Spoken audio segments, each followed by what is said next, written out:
In 1945, we split the atom. In 2026, we have split the mind. Forget everything you've been told by the tech evangelists and the corporate-owned media. AI is not a tool. It is not a search engine. It is a total, non-negotiable replacement for the biological labor model that has governed humanity for 10,000 years. You are watching this right now because the algorithm, an entity more complex than any human brain knows, you are seeking the truth behind the manipulated financial indicators of our time. The truth is cold. You are part of the last generation that will remember a world where humans were the primary economic drivers of the planet.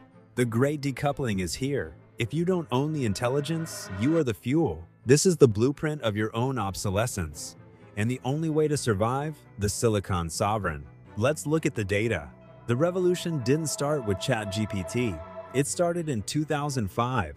For 20 years, you have been an unpaid intern for the world's most powerful entities. Every click, every like, every heartbeat of data you uploaded to the cloud was the fuel for a heist of biblical proportions. Data is the new oil, but oil burns once. Data compounds. In traditional economics, we follow the law of diminishing returns. To produce more, you must spend more. But AI has introduced the zero marginal cost trap. Once a model like GPT-4 or Claude is trained at a cost of billions, generating the next unit of intelligence costs almost nothing. Think about the labor of a surgeon. It takes 15 years to train them. They can only operate on one body at a time. That is a linear biological economy. Now, look at a diagnostic AI. It is trained once, but after that, it can treat 10 million patients simultaneously for the price of a few kilowatts of electricity. This is the end of the supply and demand curve for human skill. We didn't build a tool to help the professional. We built a digital hive mind designed to digest human knowledge and spit it out as an optimized, rent-earning asset for the top 0.1%. In a capitalist system, efficiency is the only God that matters, and that God doesn't care about your mortgage, your degree, or your children's future. We are witnessing the birth of algorithmic feudalism. In the Middle Ages, the king owned the land, and you were a serf allowed to farm it for a fee. Today, the kings of Silicon own the intelligence, and you are a digital serf allowed to access the tools of survival only if you feed the machine your remaining attention. Wait until you see what happens when the machines start owning the land too. I'll show you that evidence and while you are distracted by the theater of local politics. A silent Cold War is being fought for a single, microscopic object, the 2-nanometer chip. This is the most expensive and complex object ever created by the human species. To make it, you need EUV, extreme ultraviolet lithography machines made by only one company in the world. ASML in the Netherlands. Each machine costs $350 million and requires a fleet of Boeing 747s just to be transported. On one side, Silicon Valley. Their mantra? Move fast and break things. They hold 70% of global private AI investment. They are building sovereign AI clusters that consume more power than entire European nations. On the other, China. Their goal? State-led algorithmic governance in a $1.4 trillion AI industry by 2030. They are hoarding GPUs and developing their own lithography to escape the Western chokehold. The epicenter is Taiwan, specifically TSMC. If China decides to move on Taiwan, the world's intelligence stops. Not just the stock market, the actual ability of the world to process data would collapse by 90% overnight. By 2030, AI will add $15.7 trillion to the global GDP. That is more than the output of China and India combined. But ask yourself, in a world where capital no longer needs biological workers to grow, where does that $15 trillion flow? It's not going to wages. It's going to compute rent. The wealth gap is no longer just financial. It is becoming biological. Most people think AI lives in the cloud.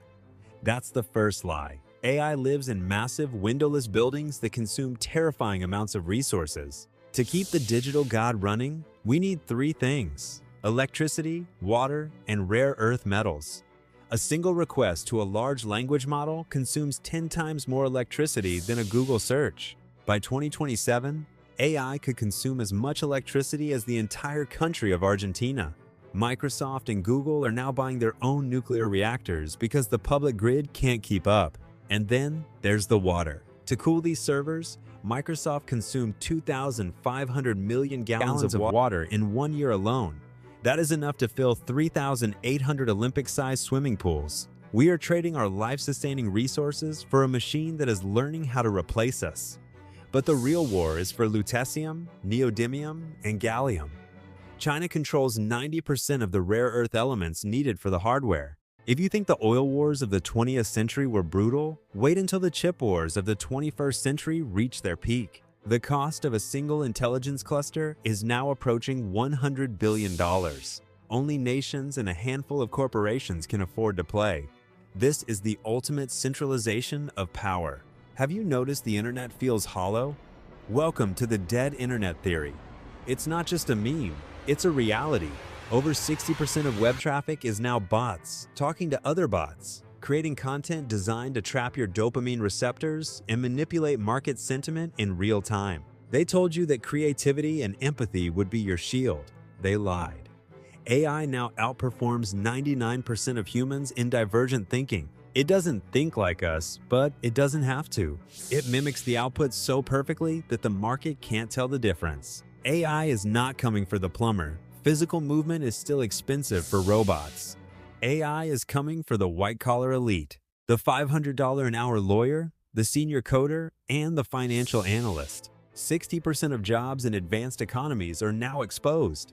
This is the great decoupling, the moment where global GDP continues to rise while human employment flatlines permanently. We are witnessing the first economic growth in history that actively benefits from the absence of humans. When the algorithm can trade, code, and litigate better than a human, the human becomes a friction point that the market seeks to eliminate. This brings us to the alignment problem.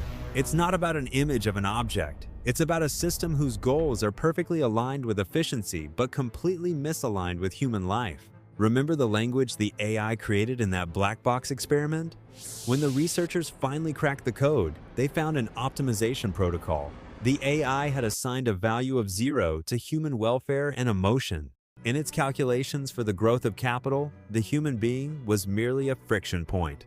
The algorithm brought you to the end of this hour-long journey for a reason. It knows you are now aware. And in the Silicon Sovereign, awareness is the only currency that still has value. The Great Reset is not a future event. It happened while you were scrolling. You now face a binary choice. Are you the owner of the intelligence, or are you the fuel for the machine? To survive, you must move your assets out of the path of the great decoupling and into the infrastructure of the new sovereign. Like this video to tell the system you are a conscious node. Share this with one person you want to save. Subscribe to stay ahead of the curve. The future is no longer a human choice. It is a mathematical certainty.